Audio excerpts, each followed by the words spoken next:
What's up, what's up, what's up? It's Andrew at Sweetwater Soft Wash here in Monroe, Georgia. Got a little video for you. It's Saturday afternoon, and just wanted to make a video about this, about customer satisfaction, how it should be ranked on your list of priorities in your business. In my case, that's number one, and it has been from the get-go, and that is why people keep coming back to me. Now, I'll go into some examples and methods you can use to satisfy your customers and make sure you're doing right by them. But I hope y'all have all been well. Been just working super hot down in Georgia, man. It's truck says it's 95, so it is burning up. I was doing some detailing earlier today. I did 2 Tahoes, and right in the middle of the sun, I got there at 8 o'clock in the morning, and the sun was bearing down on me. I was like, God, it's gonna be a long day.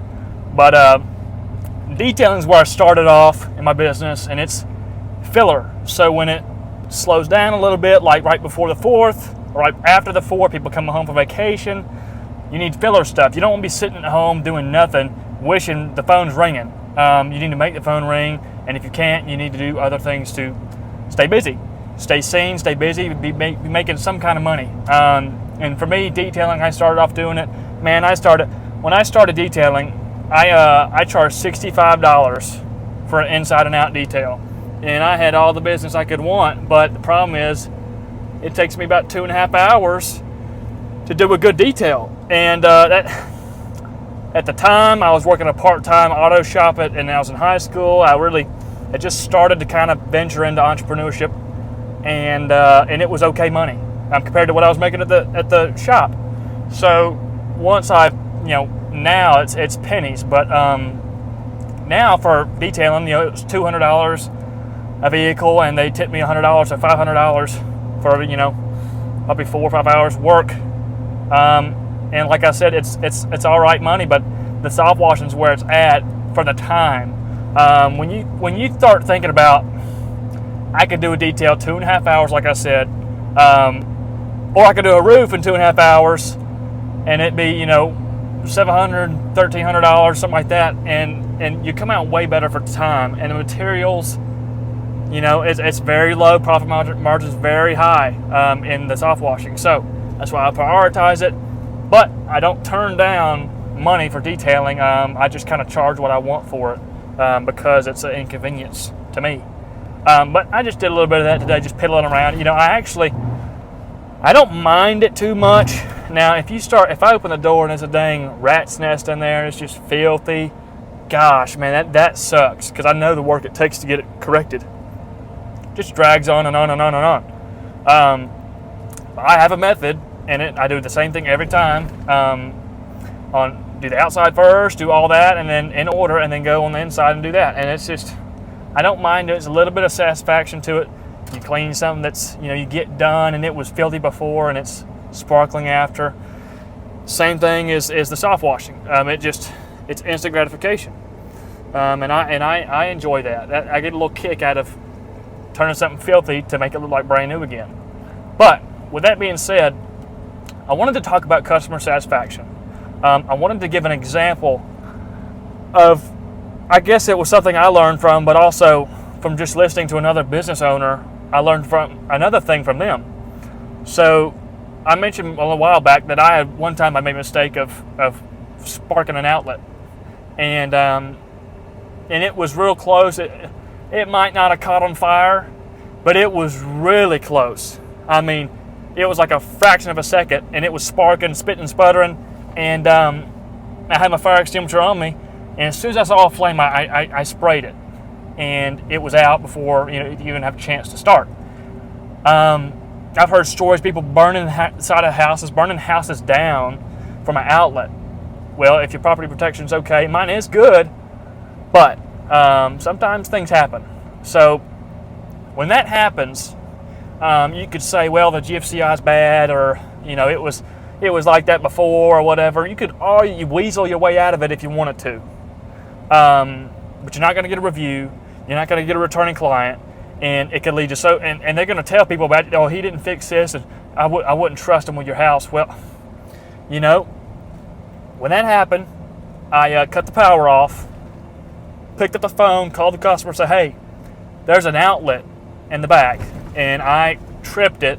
It shouldn't trip, but it did, and it's bad now. So I turned the power off, and I got an electrician coming out tomorrow to fix it. It's like $100. My neighbor's an electrician, and I thought that was cheap, but whatever. It was a small house. I mean, $325 house wash, and I, it's just the cost of it. I made a mistake. Whether I think it's my fault or not, I'm going to take care of the customer and pay to have it fixed. If your prices are right, you're not going to take a hit too hard with these mistakes. The worst thing is just the time you're down, the frustration, and the hassle. But I would just write the dang check. Cody says it all the time. He said it in the training, says it now. Write the check and don't worry about it. Just fix it. They're going to be happier. They're probably going to use you again. They'll give you. She gave me a review and she was completely fine. And she wants me to do another house. So when you think about it like that, it's worth. I feel kind of guilty saying, hey, this happened. It wasn't like this before. When I left, this outlet was bad, and I need you to. You're going to have to call somebody out to fix it.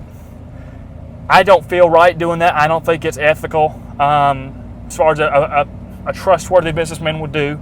So that's why I do the opposite. I do right by the customer. My feelings are irrelevant. They're irrelevant. Now, if it's something I'm getting screwed over, I'll be questioning it a little bit. But something like this, like the painting the house, and that was my fault. However, it could have happened to anybody that went over there and cleaned the house. I was doing a roof wash on this house, and little overspray got on the gables and came back, and the house looked neon green. I went to touch it up, and I started kind of spraying it a little bit. It looked like it was blending in. And I get done with it, and the whole house is neon green. And she comes out and says, hey, my house was blue. No. I was like, okay. First thing I said, if you want your house repainted, I'll have it repainted. She said, yeah, we might have to do that. So then wrote her a check for $3,500. And this was in the early stages. $3,500. Have a house repainted by a professional. I'm not going to do it myself. It cost me more time. So had a guy paint it. They're happy. They're going to use me again. They left me a review. Win-win.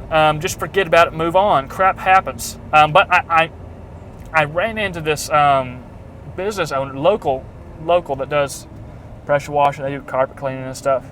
And I asked one of the employees, I said, you ever run into, or he said, you ever run into any outlets sparking and crap? I was like, yeah, I just ran in to an outlet giving me some trouble. And I said, how do you prevent that? He was saying how he tapes it and stuff, and he told me the story. He said he was washing one side of the house. He was coating several sides of the house with solution, about to rinse, just like normal. He's on one side of the house, the other side's been coated. He hears sparking, barely. He hears sparking. He runs to the other side. The corner of the house is smoking. So he grabs a rag. I don't know why he thought to do this. Grabs a rag, holds it over the outlet, and eventually it stops sparking. I guess it tripped so bad it just finally gave, but stopped sparking. And so a mess he made, and he didn't have a fire extinguisher. That's red flag number one. Always carry a fire extinguisher on the truck.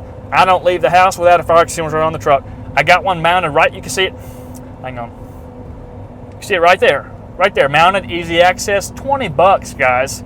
Get a fire extinguisher. I don't care how many you have to buy. Buy some spares. It's worth having so you are ready for when crap hits the fan. If you're not ready, best of luck to you, because you need to prepare, because crap's going to happen. And it did for me. And by the skin of my teeth, if I didn't have that fire extinguisher, I might have burned a whole house down. And that would be terrible. So anyway, the guy, I get off track a little bit, but the guy, he said, I told the homeowner that it's a bad GFCI, and we can't do much about it. You got to call an electrician out. I said, you didn't fix that? He said, well, it was like that before, and it just tripped, when we were there, and it's not really our problem. I was like, okay, but in my mind, I was like, gosh, that's one way to treat a customer. Dang. I bet they didn't like that. And, that's why I'm whooping them as far as jobs and reviews and everything. One guy is out-handedly doing better than like a 3-man soft wash crew business who's been in the game for years, probably 10 years. And I've already surpassed him. I'm doing the right things. And that, to me, is just a small example of what bad customer satisfaction looks like. He's not taking care of them, because if he would have just wrote the stupid check and had that fixed. I don't care how much money it takes. If I make a mistake and I know it's wrong, or even if it's not necessarily my fault, but I think they'll think it's my fault, I'll at least offer to fix it. And that speaks volumes. It speaks volumes. I had this one, I did this house wash and driveway, and they had stain columns in the front and back, probably 8 columns, 4 in the front, 4 in the back. Now, y'all know if you're soft washing, you do a test spot on these columns because you'll screw them super fast if you're not careful. So the wife said she wanted me to wrap the columns up before I did it. So okay, I got some of that like saran wrap, wrapped all the columns. Took me a little while to wrap them, top to bottom, wrapped them all. Got done with that and started a house wash. Well, the problem is there's gutters in their soffits above the columns you have to clean. So some of the stuff probably, I didn't know if it would, but probably is going to get down in there. And I got done and took the wrap off, and it looked fine to me once it dried. And they said they're going to leave me a review. He was ecstatic with the house, how it turned out. But I didn't hear anything. Called them, nothing. And then the other day when I was working on the lake, I get a 4-star review. I was like, And it was the husband of the wife that I did the house wash and driveway for. And I was like, it might have something to do with those columns. I called him as soon as I saw it hit the page, my profile. And once I called him, he picked up the phone, and I told him, it's Angel from Sweetwater Soft Wash. Hope you're doing well. Just checking in on you to see how everything came out. And at first he was like, everything looks great. The house is really brightened up, and I'm really happy. I said, well, what's the reasoning for the 4-star? Just curious. And he said, well, no, there's no reason. I said, well, what's the difference between the 4 and the 5-star for you, if you don't mind me asking? He said, well, there was a little bit of bleach spots and streaks on the columns. I said, would you let me have those columns restained? He said, yeah, I mean, if you do that, that'd be great. I was like, okay, I'll get my stain guy. He'll reach out to you, and we'll at least do some test spots. He might could touch it up and be fine. So I got with him. He was going to go over there and do it. And the guys, and I was told him, so we're going to try to do these touch-ups before we restain the whole column, because it might make sense time-wise. He said, okay, that's fine. And then he said, hey, we're going to restain it anyway. Don't worry about it. Thank you. It really shows your character that you offered to restain them. So we're going to change that 4 to a 5-star review. And he did. And that's just an example of something, so small, just offering to fix something. And it's not rocket science. If you do something wrong, if you cause a problem, offer to fix it. Most of them are not going to let you fix it, but you can offer. It's the least you can do, and it does show character. It shows integrity. You knew there's a problem. You tried to fix it. You're trustworthy. They know you're trustworthy because you didn't run off and didn't even mention it for them to have to find it later on. So that's why I have so many reviews. It's unbelievable. The people, my competitors, their reviews. They have 20. Some of them, like 1 or 2, have 100 reviews. Most of them are like in the 20s. Probably 9 out of 10 of them are in the 20s. And haven't had any recent reviews, don't really respond to it, doesn't have a really good website. And I'm telling you, I got 163 5-stars. Other than that one 3-star I made a video about. But I'm going to let that slide. I ain't going to talk too much about that. We already discussed that. But over 160 5-star reviews, and it shows. People call me and say, hey, I saw your reviews. I want you to do our house. I know that people said you do a great job. They're recent reviews. You respond to them. What it does is, not only does it look impressive, does it look like you're a legit business, but it establishes a foundation of trust that they wouldn't have elsewhere. They're not going to trust some stranger to come wash their house. They need to look for some kind of proof of other people who are satisfied with your work. If they're not satisfied with you got 161-star reviews, they are not calling you. I can tell you that right now. And this is all common sense, guys, but no one is taking it serious. I take these reviews very serious. There's a couple tools you can use for getting reviews. One of them, literally, I doubled my reviews that month just buying this $20 item. It's called a tap tag. Go to tap tag, it's a website. Look for the review card. Put your logo on it. Link it to your review page on Google. Cannot get any easier. Put it in your wallet. I don't care where you put it.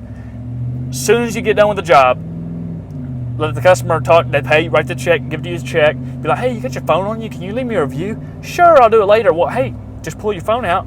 You pull up to the phone. The little link comes down on their phone. You click it. They leave you a review in 2 seconds. It's that easy. And it's just things like that. The more simple, the more convenient you can make it for them, the more reviews you're going to have. Because they get busy. They forget about it. I have people that want to leave me reviews, but they forget about it. I call them. They're like, oh, I'm so sorry, I forgot. I'm going to leave it to you. Just go ahead and send me the link again. I send the link again. They didn't review me either. Like 3 times I sent them the link, and they never review me. And they want to, but they forget about it. That's why I try to make it as easy as possible. Another way is Bird Eye. You can get them to link your Facebook. I have my Facebook and my Google. I don't care about the Facebook reviews, to be honest with you. I don't give a crap. It's Google. So I got my Google reviews linked to that. You just text it to them, Android or iPhone, and they click that, and they're going to give reviews. So things like that are going to reinsure your business and give it a strong edge on your competitors. It has for me. I know it will for you. Start taking it serious. Crank out those reviews. Over 165 star, and I'm not even through my second year yet. Just think about that. Some of these businesses have been in the business for decades, and they don't even have any reviews, or they have less than 100. It's like, holy crap. What are you doing? You have thousands of people you've done work for, and you don't leverage that to get more. It's mind-boggling to me. It's mind-boggling. You see, my dad tells me all the time, pressure washing, it really attracts a kind of lazy person. Somebody that just wants it's a side hustle for most people. And they treat it like that. You can tell, you see their rig, you see they don't have any signs on their truck. They're towing this trailer with tanks and barrels and 5-gallon buckets of bleach on there. Unprofessional, and it's a side hustle for them. It looks like a side hustle.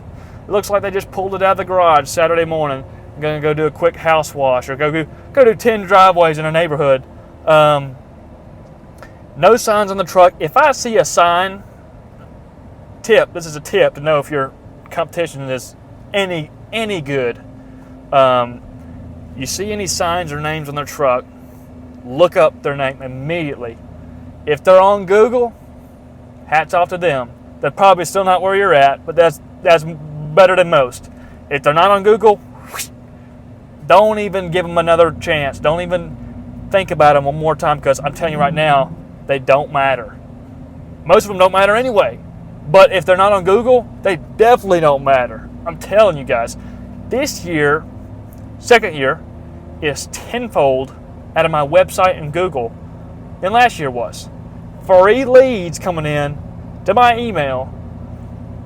I'm not really doing anything. I'm just uploading project posts, just maintenance stuff, easy stuff, but they're not doing it.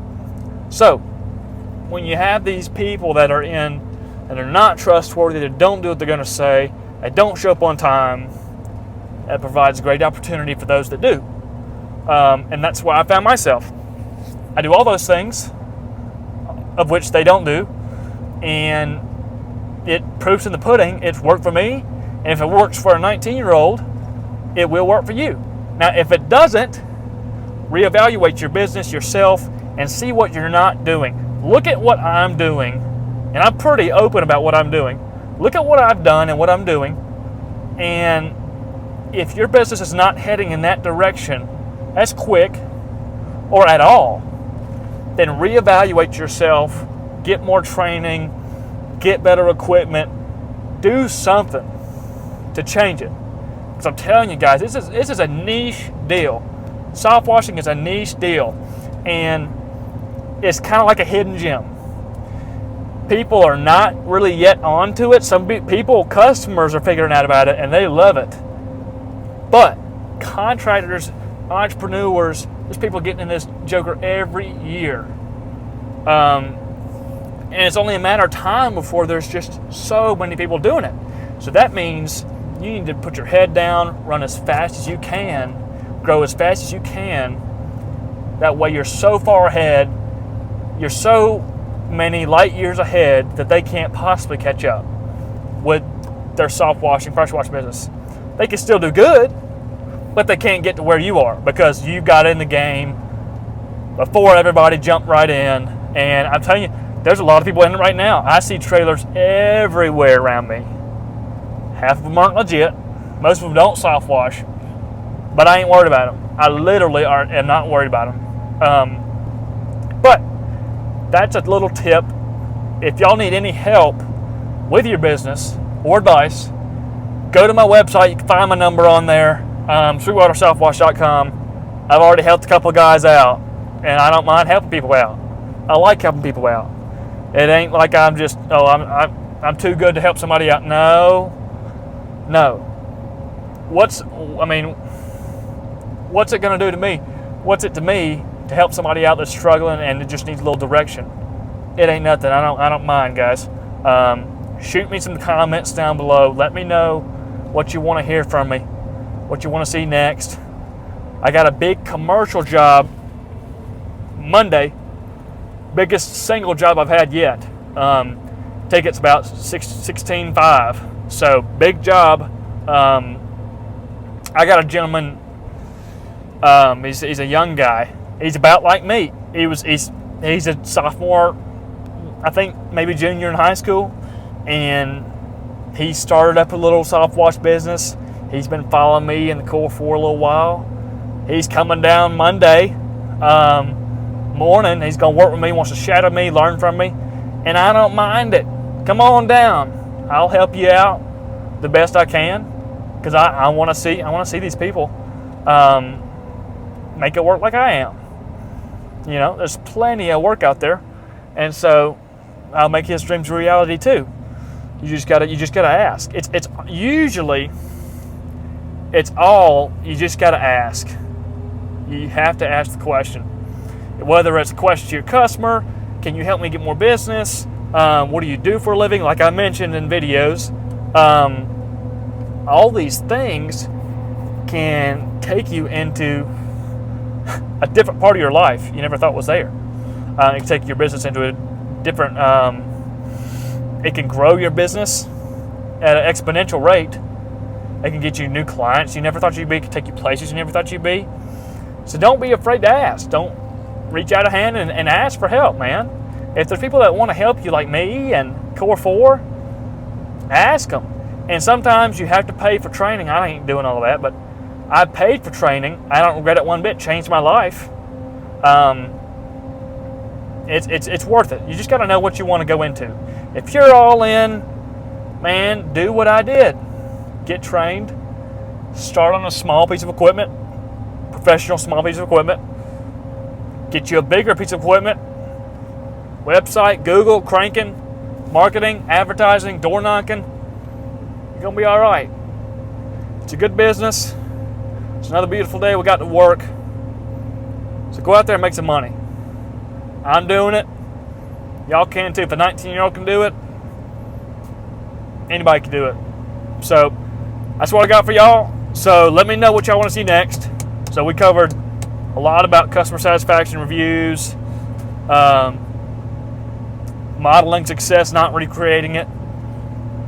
And yeah, it's about what we got for you today. So it's Andrew, Monroe, Georgia, Sweetwater Soft Wash. Peace out. We're going to get you another video. I'm going to do a little video at the construction job when I get a chance. But that'd be pretty cool. I'll get this young fellow with me in there, and we'll give him a little shout out. I think it'd be cool. But see, two young guys just getting it, man. It's cool to see. It's different, but it's cool. I think it's taking a turn for the better. This industry. So anyway, it's Andrew Sweetwater Soft Wash. I'll catch y'all later.